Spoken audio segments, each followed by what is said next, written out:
But आप जैसे 120 के आसपास चलते हो तो थोड़ा एंडुलेशंस वगैरह आपको फील होता है, थोड़ा सा अनकॉन्फिडेंस यहाँ पर थोड़ा फील होने लग जाता है। कि एक और चीज़ की शिकायत है वो है गाड़ी का इंसुलेशन, मतलब जो इंजन का नॉइज़ है वो गाड़ी के अंदर में सुनाई आता है हाई RPM के टाइम पे। नमस्कार दोस्तों, स्वागत है आप सभी का आज के इस न्यू वीडियो में, जहाँ हम लोग बात करने वाले हैं दी मारुति सुजुकी स्विफ्ट। करंटली आप देख रहे हैं 4th जनरेशन लेटेस्ट मॉडल 2025 का। दोस्तों मारुति सुजुकी ने अपनी लॉन्च किया था 2005 में मारुति सुजुकी स्विफ्ट। अब तक के 32 लाख हैप्पी कस्टमर रह चुके हैं, क्योंकि ये गाड़ी काफ़ी ज़्यादा जो है माइलेज देती है, low cost maintenance, high resale value, easy available spare part, इतने सारे फायदे हैं, इसलिए लोग इसे लेते हैं। हालांकि गाड़ी काफ़ी ज़्यादा क्यूट और अफोर्डेबल प्राइस में आती है। प्राइस शुरू हो जाती है 5,78,000 रुपीज़, बेस मॉडल का और टॉप एंड तक जाता है 9,18,000 रुपीज़। एक शोरूम टॉप एंड मॉडल जो कि करंटली हमारे पास में अवेलेबल है, ये ऑटोमेटिक वाला वेरिएंट है। हालांकि इसमें मैनुअल में आता है 9,18,000, ऑटोमेटिक में जाओगे तो प्राइस आपका बढ़ जाएगा। तो ये जो करंटली वेरिएंट है ये फुली लोडेड वेरिएंट है, टॉप एंड है, ZXi प्लस मॉडल। तो चलिए डिटेल में बात करते हैं क्या कुछ जो है कंपनी फीचर ऑफर करती है, किस तरह क्वालिटी है, ड्राइविंग की क्वालिटी कैसी है, और क्या कुछ जो है शिकायत मुझे यहाँ पे लगती है, पर्सनल एक्सपीरियंस आपके साथ शेयर करूँगा। तो स्ट्रेट अवे चलते हैं और डिटेल में इसका एक रिव्यू लेते हैं। को फीचर बताने से पहले आपको बता देना चाहता हूँ, गाड़ी की जो सेफ्टी रेटिंग है वो 3 स्टार है थ्रू NCAP। सो अगर आप लोग का सेफ्टी का कंसर्न है बहुत बड़ा मारुति को लेकर के, तो ऑफकोर्स आपको बेसिक स्टैंडर्ड सेफ्टी मिल जाती है अकॉर्डिंग टू इंडिया। हालांकि NCAP के थ्रू 3 स्टार आता है। अगर आपको 5 स्टार वाला ही टैग चाहिए तो बॉस फिर आप डिज़ायर चेक कर लेना, इसी की रेंज प्राइस रेंज में मिल जाएगी आपको। 5 स्टार रेटेड है, या फिर विक्टोरिया चेक करना, या फिर टाटा महिंद्रा की गाड़ी तो चेकआउट आप लोग कर ही सकते हैं। तो स्ट्रेट अवे चलते हैं और फीचर को समझते हैं, उसके बाद एक राइड पे चलेंगे। सो चलिए चलते हैं, सबसे पहले फीचर को अनलॉक करते हैं भैया, कैसी लगती है ओवरऑल गाड़ी। उससे पहले बता दूँ इस तरीके कुछ लगती है आपके पास में की लॉक अनलॉक आप सिंपली कर सकते हैं। सुजुकी का लोगो यहाँ पर है, हालांकि स्टिकर विकर लगा हुआ है जहाँ से गाड़ी आई है अपने पास में। लॉक अनलॉक आप डायरेक्टली कर सकते हैं, लॉक करेंगे तो बीप आएगा, अनलॉक करेंगे तो डबल बीप का जो है साउंड आपको देखने के लिए मिल जाएगा। इस समय day time run date function चालू है। गाड़ी काफ़ी ज़्यादा सुंदर लगती है, प्रीमियम लगती है। अभी आप करंटली जो कलर देख रहे हैं डुअल टोन कलर्स है। कितने कलर्स है स्क्रीन में आपको देखने के लिए मिल जाएंगे, कितने कलर्स अवेलेबल है स्विफ्ट के साथ में। हालांकि ये कलर काफ़ी ज़्यादा सुंदर, प्रीमियम और अट्रैक्टिव और क्यूट भी दिखता है, नो डाउट। कह सकते हो आप लोग एक मिनी कूपर जैसी गाड़ी दिखती है, अनलेस एंड अनटिल सुजुकी का लोगो यहाँ पर नहीं होता। चलिए वो सब बात एक तरफ। उसके बाद इस तरीके लगता है कुछ आपका LED हेडलैम्प सेटअप काफ़ी ज़्यादा सुंदर लगता है, क्योंकि इसके अंदर कोई क्रोम का यूज़ ज़्यादा नहीं किया हुआ है। फुली ब्लैक हेडलैम्प है विद प्रोजेक्टर के साथ में। सो काफ़ी बढ़िया लगता है, इसकी विजिबिलिटी वगैरह शानदार है। LED लाइट्स काफ़ी अच्छे हैं।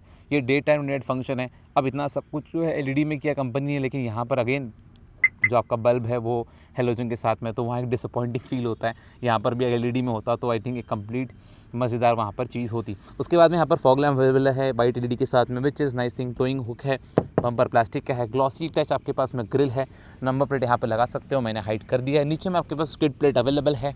इस तरीके की कुछ लगती है दी फ्रंट की लुक। गाड़ी का ओवरऑल वॉक अराउंड करने से पहले आपको दिखाना चाहता हूँ इंजन बे कंपार्टमेंट। तो स्ट्रेट अवे चलते हैं, इंजन बे कंपार्टमेंट ओपन करते हैं। यहाँ से आप डायरेक्टली लॉक अनलॉक कर सकते हैं, रिक्वेस्ट सेंसर आपके पास में अवेलेबल है। यहाँ से आप बूट ओपन कर लेंगे बॉस। सो इस तरीके लगता है कुछ आपका इंजन पे कंपार्टमेंट। यहाँ पर दिया हुआ insulation damping. Here is the all new engine Maruti Suzuki gen series engine, जिसके अंदर 3 सिलेंडर इंजन आ चुका है। जी हाँ, एक डिसअपॉइंट फील होता है। अब तक के जो इंजन आ रहे थे वो 4 सिलेंडर के साथ में आ रहे थे। अब ये जो पर्टिकुलर इंजन है ये 3 सिलेंडर के साथ में आता है, तो वो चीज़ यहाँ पर फील होती है। अंदर में इंसुलेशन डैम्पिंग है। ओवरऑल गाड़ी की पावर आउटपुट की बात करूँ, 80 bhp का जो है पावर मिलता है, 111 Nm का आपको जो है टॉर्क मिल जाता है, मतलब 111 Nm का आपको टॉर्क मिलता है। मतलब इतना ज़्यादा परफॉर्मेंस ओरिएंटेड नहीं है और इतना भी लो अंडर पावर फील नहीं होगा। ऐसा है कि आपको बेसिक सा, मतलब चाहे तो फन टू ड्राइव कर सकते हो, चाहो तो नहीं भी कर सकते हो, रिक्वायरमेंट पावर आपको देखने के लिए मिल जाता है। चलते हैं गाड़ी की साइड की प्रोफाइल की तरफ। कुछ इस तरीके लगती है साइड की प्रोफाइल, काफ़ी बढ़िया लगती है, नो डाउट। ओवरऑल गाड़ी का जो ग्राउंड क्लियरेंस है 163 mm का है। फ्रंट में डिस्प्ले कुछ इस तरीके लगता है, फिर आपका डुअल टोन अलॉय व्हील के साथ में बेसिकली प्रिसीजन कट है। कितना साइज़ है, अभी करंटली बिस्ट्रॉन का व्हील लगा हुआ है, आपके टाइम में जो भी लगा आपको मिल जाएगा। व्हील साइज़ है 185/60 R15 का जो है व्हील साइज़ है, विच इज़ नाइस थिंग।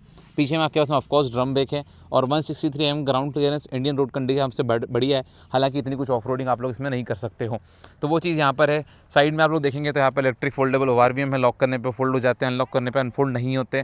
पर इंडिकेटर यहाँ पर है, प्रॉपर ब्लैक ग्लॉस में आपका मिरर है, रिक्वेस्ट सेंसर्स है, पिलर्स वगैरह ब्लैक किया हुआ है, जिससे गाड़ी का ओवरऑल जो शेप है वो बढ़िया लगता है। ऊपर का सेशन अलग, नीचे का अलग, शार्प एज जो है यहाँ पर मार्किंग्स की हुई है बेसिकली डोर्स के ऊपर में, जिससे ओवरऑल गाड़ी का लुक है बढ़िया हो जाता है। पीछे में आपके पास में अगेन ड्रम ब्रेक है। पीछे की तरफ लेके चलता हूँ आपको, स्ट्रेट है। ऊपर में आप देख रहे हैं नॉर्मल एंटीना है, कोई शार्क फिन नहीं है। और यहाँ पर इस तरीके लगता है आपका मिरर भाई साहब सॉरी पीछे का आपका ग्लास विंडशील्ड और इस तरीके का आपका डिफॉगर अवेलेबल है, हाई माउंटेड स्टॉप लैम्प है, वाइपर है आपके पास में अवेलेबल है। इस तरीके लगता है कुछ ओवरऑल सुजुकी का लोगो, यहाँ पर स्विफ्ट लिखा हुआ है, एलईडी टेल लैम्प सेटअप काफ़ी ज़्यादा सुंदर और प्रीमियम लगती है, नो डाउट नाइट में वगैरह लुक अच्छा आएगा। बट हालांकि मुझे इस पर्टिकुलर यहाँ का इतना एरिया लुक नहीं पसंद, ओल्ड स्विफ्ट वाला फील आता है उसके साथ में। पीछे में अगर कैमरा देखेंगे तो यहाँ पर कुछ कैमरा माउंट है, कोई 360 डिग्री कैमरा नहीं आता है। रिवर्स पार्किंग सेंसर आपके पास में अवेलेबल है बॉस। इस तरीके लगता है 265 लीटर्स का बूट स्पेस डिसेंट है, आप रेगुलर ड्राइव पे यूज़ कर सकते हो। सिटी प्लस हाईवे का पर्पस के लिए गाड़ी है तो बढ़िया है। अंदर में आपके पास में स्पेयर व्हील है जो कि आपको मिल जाता है R14। जी भाई, आपके पास कोई व्हील में अलॉय व्हील नहीं आता, नॉर्मल सा आता है। उसके बाद यहाँ पार्शल ट्रे है, इतनी कुछ खास क्वालिटी अलॉय व्हील की, सॉरी पार्शल ट्रे की इतनी कुछ खास क्वालिटी यहाँ पर लगती नहीं है। बूट में कोई लैम्प दिया हुआ है बॉस, प्रॉपर लैम्प दिया हुआ है। तो कुछ चीज़ें जो मेरे को दिखती है यहाँ पर आपको क्लियर कट बता देता हूँ। हुक दिया हुआ है यहाँ पर प्रॉपर तरीके से। यहाँ पर दो आपके पास में हेडरेस्ट दिए हुए हैं, 60-40 आप स्पीड रेशो कर सकते हो। बाकी डिग्गी वगैरह बढ़िया है, यहाँ पर भी क्वालिटी वगैरह ठीक ठाक सी है। ऐसा बहुत ज़्यादा प्रीमियम क्वालिटी तो मुझे नहीं लगती है। नीचे में आप देखोगे तो यहाँ पर प्रॉपर तरीके से जो है लाइट्स दी हुई है सेटअप, जिसमें येलो कलर में वाइट होता तो बेटर होता। नीचे में टोइंग हुक है, यहाँ पर एग्जॉस्ट है और सस्पेंशन वाला आपको सीन दिख रहा होगा, फ्यूल टैंक दिख रहा होगा। तो वो सब चीज़ें यहाँ पर देखने के लिए आपको मिल रही है। अब स्ट्रेट अवे चलते हैं गाड़ी के अंदर और फील करते हैं क्या कुछ जो है अंदर गाड़ी के आपको मिलता है। जैसे आप गाड़ी को अनलॉक करोगे, अभी हेडलाइट चालू तो बीप कर रहा है कंटिन्यू। इस तरीके का लगता है कुछ इसका door trim, hard touch plastic, कोई हाई क्वालिटी प्लास्टिक नहीं होता है इसके अंदर, ऐसी नॉर्मल सा प्लास्टिक लगता है मुझे पर्सनली। इसकी क्वालिटी इतनी पसंद नहीं है। ऑटो आपका जो विंडो है वो ओनली ड्राइवर है, बाकी के नॉर्मल स्विचेस है पावर विंडो के, लॉक अनलॉक आप डायरेक्टली कर सकते हो, चाइल्ड विंडो लॉक कर सकते हो, इलेक्ट्रिक फोल्डेबल ओवर भी आप हैंडल कर सकते हो, विथ इलेक्ट्रिकली एडजस्ट आप कर सकते हो। तो वो चीज़ यहाँ पर फील होती है। हालांकि इस तरीके लगता है जी, और ब्लैक इंटीरियर काफ़ी ज़्यादा अच्छा लगता है नो डाउट, बट वही है कि ब्लैक का जो प्लास्टिक मटेरियल सिलेक्शन है उतना बेटर वहाँ पर क्वालिटी यहाँ पर फील नहीं होती है। स्ट्रेट अवे जो है इंजन को स्टार्ट करता है, इसका साउंड आप लोग सुनो। जैसे मैंने गाड़ी को अनलॉक किया तो आपका जो है इलेक्ट्रिक ओवरव्हीम अनलॉक हो गया। डोर क्लोज करता हूँ, डोर का आप लोग साउंड सुन लीजिए। एज सच इतना कोई बढ़िया बेटर वाला फीडबैक मुझे यहाँ पर नहीं मिलता, पर्सनली बता रहा हूँ आप लोगों को। बाकी ऐसा जो चीज़ें हैं वो बढ़िया लगती है अपनी जगह, सही है। बाकी इस टाइप का इंफोटेनमेंट सिस्टम में मुझे पसंद नहीं है जो डैशबोर्ड से निकला हुआ है। हालांकि देखो आप पूरे डैशबोर्ड में यही चीज़ है जो कि विजिबिलिटी का थोड़ा सा डिस्टर्ब तो नहीं करता, बट समहाउ थोड़ा सा ये पैटर्न अनफ्लो लगता है। एक स्ट्रेट अगर डैशबोर्ड अलाइन होता और ये सिस्टम अगर यहाँ पर कहीं माउंट होता तो बेटर होता, जैसे पुरानी स्विफ्ट में है। चलिए सबसे पहले समझते हैं हम लोग अंदर की तरफ क्या फीचर्स आपको मिल जाते हैं। यहाँ के मैं बता चुका हूँ आपको ऑलरेडी, पावर विंडो मिलते हैं, क्रोम वर्क यहाँ पर है, आइडियल स्टॉप स्टार्ट का स्विच है, ट्रैक्शन कंट्रोल है, इंजन यहाँ से स्टार्ट कर सकते हो उस बटन से। उसके बाद यहाँ पर आप देखेंगे फ्यूल बटन, बोनट खुलने का आपके पास में प्रॉपर स्विचेस दी हुई है, बेसिकली मैकेनिकल लिंकेजेस है वो। एक्सीलेटर है, ब्रेक है आपके पास में, प्रॉपर डेड पेडल दिया हुआ है, कोई भी क्लच नहीं आता बिकॉज इट्स ऑटोमेटिक वेरिएंट। उसके बाद यहाँ पर आप लोग देखेंगे आपके पास में मारुति सुजुकी का प्रीमियम डिस्प्ले है जी, 9 इंचेस का Maruti Suzuki smart play pro plus. इसके अंदर आपको इनबिल्ट सुजुकी कनेक्ट मिलता है, मतलब जीपीएस भी मिलता है, which is nice thing.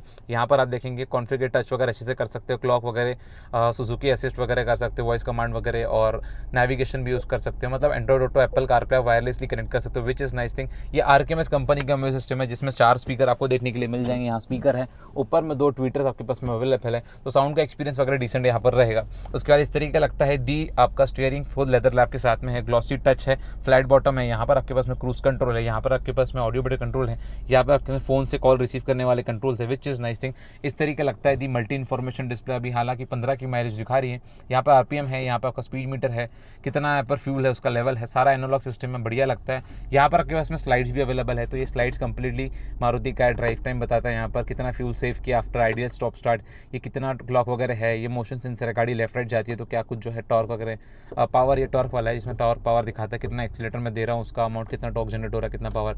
File breaking, कितना ब्रेक लगाया, अभी फुल ब्रेक लगाया तो इतना ब्रेक दिखाएगा, कितना एक्सीलेटर दिया है तो कितना एक्सीलेटर दिया है, तो वो सब चीज़ें यहाँ पर एक्सीलेटर ईसीजी के इसमें मात्रा में करके दिखाता है। बाकी इस तरीके का लगता है सिस्टम, काफ़ी अच्छा लगता है और एस्थेटिक भी लगता है, नो डाउट ये सिस्टम वगैरह बढ़िया है, इससे कोई शिकायत नहीं है।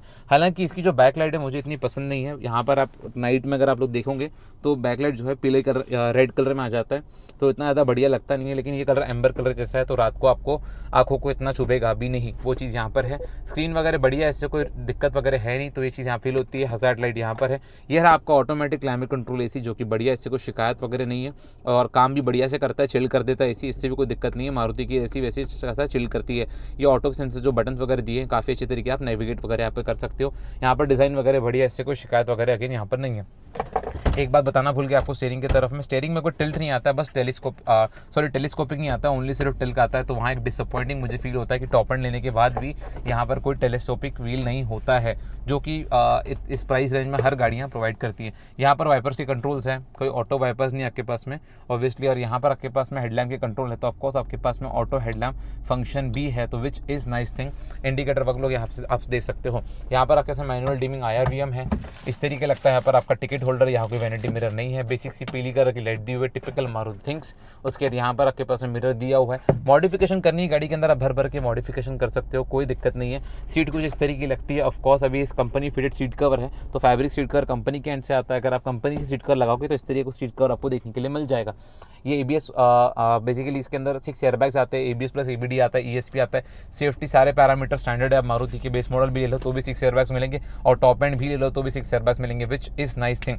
तो ये कुछ चीज़ें फील होती है। यहाँ पर आपके पास में USB है, यहाँ पर चार्जिंग सॉकेट है, यहाँ पर वायरलेस चार्जिंग सॉकेट है, which is nice thing. Charging हो जाता है, बस कोई कूलिंग वगैरह यहाँ पर पैड नहीं है। ये आपके पास में 2 बॉटल होल्डर्स है, ऑटोमेटिक ट्रांसमिशन है, रिवर्स ड्राइव एंड आप न्यूट्रल कर सकते हो। ये आपका हैंड ब्रेक है। डिसअपॉइंटिंग फिर लगता है कि यहाँ पर कोई हैंड ब्रेक नहीं है, हालांकि अगर हैंड ब्रेक होता तो एक बेटर चीज़ होती। उसके बाद पीछे में AC वेंट वगैरह यहाँ पर दिया हुआ है, ग्लोव बॉक्स वगैरह डिसेंट साइज़ है, कोई लाइट नहीं है, कोई AC नहीं है ग्लोव बॉक्स में। अभी चलते स्ट्रेट अवे पीछे की तरफ, और मैं सीट अपने अकॉर्डिंग हाइट एडजस्ट कर लेता हूँ, फिर पीछे बैठ के देखते हैं और क्या एक्सपीरियंस है बताता हूँ। के तो कुछ इस तरीके लगता है पीछे का स्पेस, ऑल ब्लैक इंटीरियर बढ़िया लगता है, कोई दिक्कत नहीं है। सीटिंग बीटिंग कंफर्ट अच्छा लगता है, अच्छी खासी डिसेंट आपके पास सीटिंग है। इस तरीके लगता है posture, hard touch plastic, hard touch plastic. यहाँ पर आपके स्मॉली बॉटल होल्डर है, कोई मैगजीन होल्डर नहीं है। स्पीकर दिया हो पीछे की तरफ, क्रोम फिनिश डैशबोर्ड। ऐसा कोई पीछे में फीचर्स आपको ज़्यादा महसूस नहीं होंगे। हालांकि जब आप लोग बैठेंगे अंदर, तो यहाँ पर जो आपका लेग रूम है वो भी काफ़ी अच्छा मिल जाता है। मेरी हाइट है 5.6 के अराउंड, तो उस हिसाब से अभी काफ़ी अच्छा हेड रूम है, कोई लेग रूम है बेसिकली। नी रूम भी अच्छा खासा है, इससे भी कोई दिक्कत नहीं। अंडर थाई सपोर्ट भी अच्छा खासा है, इससे भी कोई दिक्कत वगैरह यहाँ पर है नहीं।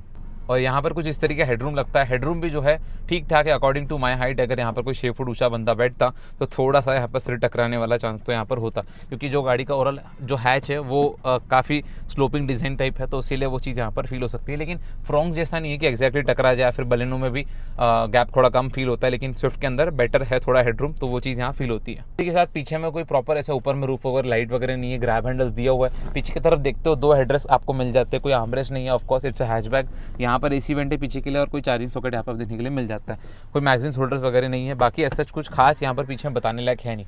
तो स्ट्रेट वे चलते हैं और राइट पे चलते हैं, और वहाँ कुछ जो है थोड़ा पावर वगैरह फील करते, क्या कुछ जो है पावर वगैरह यहाँ पर है। यहाँ पर एक चीज़ आपको बताना था, 37 लीटर का फ्यूल टैंक है बॉस आपकी, और गाड़ी का जो माइलेज आता है वो 24 kmpl का पेट्रोल में आता है। CNG में लोगे वही चीज़, तो आपको जो माइलेज जाएगा वो 32 kg पर CNG जाएगा, विच इज़ नाइस थिंग। अगर माइलेज का कंसर्न है तो CNG के साथ में चले जाना।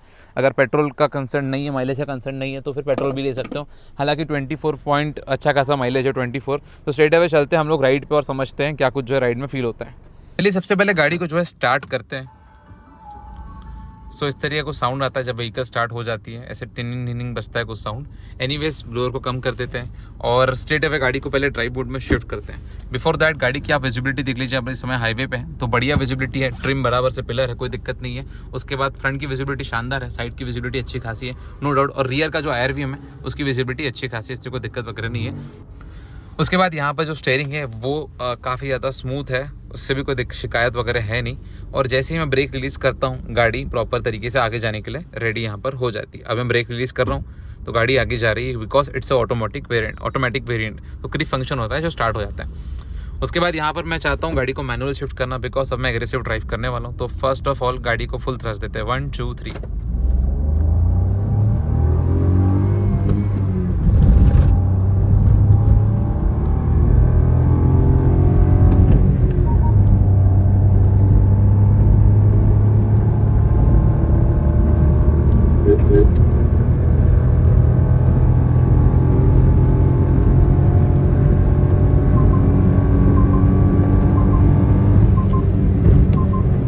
गाड़ी अभी 120 पे चल रही थी, तो पावर तो है गाड़ी के अंदर। अगर अच्छा खासा फुल थ्रस्ट देंगे ना तो पावर तो जनरेट हो जाएगी no doubt. But the thing is कि जो लोअर एंड फील है, जो पिकअप इंस्टेंट ग्रंट है, वो आपको स्लाइटली थोड़ा कम मिलता है, because it's a 3 cylinder engine.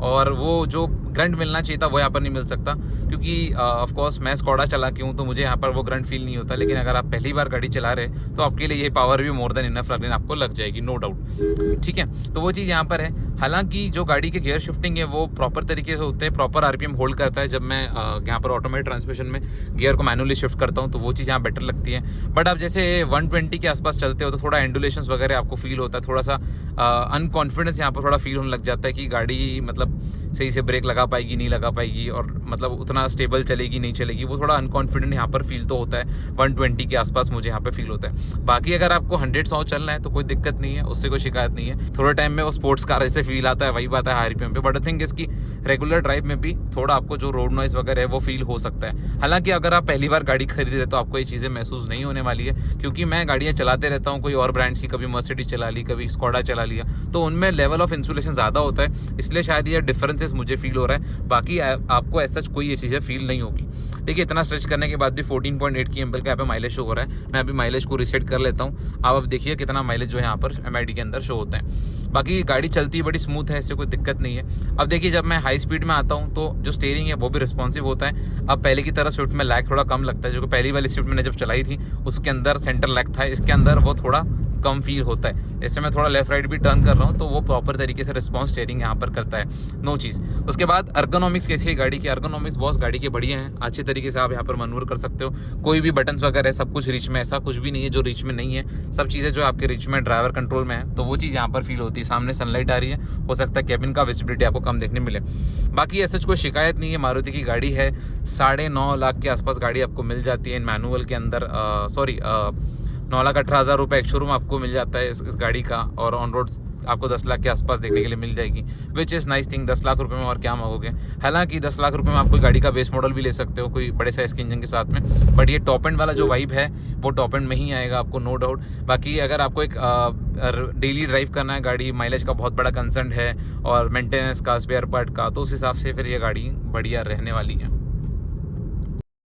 देखो, अब जब गड्ढे में गाड़ी जाती है तो ऑफकोर्स थोड़ा बहुत फ्लटर साउंड आपको मिलेगा, क्योंकि गाड़ी अब तक 47,000 किलोमीटर चल चुकी है। हालांकि अगर गाड़ी नहीं है ब्रांड न्यू तो आपको कोई भी साउंड वहाँ पे नहीं आता, लेकिन suspension according to Indian road condition Maruti ने यहाँ पर ज़बरदस्त तरीके से ट्यून किया है, जो कि यहाँ पर कहना पड़ेगा भाई, इसमें प्रॉपर काम है। आपको फील होगा सॉफ्टनेस, और राइडिंग के टाइम पे आपको फील होगा कि भाई क्वालिटी सस्पेंशन इतनी अच्छी, ज़्यादा सॉफ्ट भी नहीं है, ज़्यादा हार्ड भी नहीं है, जिससे ओवरऑल ड्राइविंग क्वालिटी भी डिस्टर्ब नहीं होती है, और आपका ड्राइव का जो ओवरऑल खड्डों में एक्सपीरियंस है वो भी बेटर हो जाता है। तो वो चीज़ यहाँ पर है। अभी मैं थोड़ा शांत हो जाता हूँ, आप लोग देखिए गड्ढे कुत्ते तो कैसे आवाज़ करता है। बाकी जो साउंड आ रहा है ये बॉटल का रैटलिंग साउंड है, जो कि टकरा रहे हैं यहाँ से। तो अभी स्ट्रेट अवे चलते हैं, एक बार इसको स्ट्रेच आउट करते हैं और फील लेते हैं। तो ये चीज़ में जो फील हुई है, जो रैटलिंग साउंड है, थोड़ा यहाँ पर फील हो सकता है आपको एक एज के बाद में गाड़ी के साथ में, बट प्रॉपर मेंटेन करते हो तो वो सारी चीज़ यहाँ पर फील नहीं होती है। और देखो यार, ऐसा रुतबा वगैरह चाहिए ना तो स्कॉर्पियो ऐसी गाड़ी लेनी पड़ेगी। ऐसी जा रही है ना, भोकाल टाइट करना है ना अपना, फिर स्विफ्ट जैसी गाड़ी कोई काम की नहीं है। एनीवेज, जोक्स का पार्ट, मस्ती वस्ती कर लेता हूँ मैं आप लोग के साथ में थोड़ी बहुत। बाकी ठीक है गाड़ी, ये भी हम भी अपना भोकाल टाइट करेंगे स्विफ्ट से, एक्सेसरीज लगा के 2 इंची बाहर अलॉय व्हील लगाएंगे ना, है ना, तब हो जाएगा सही से।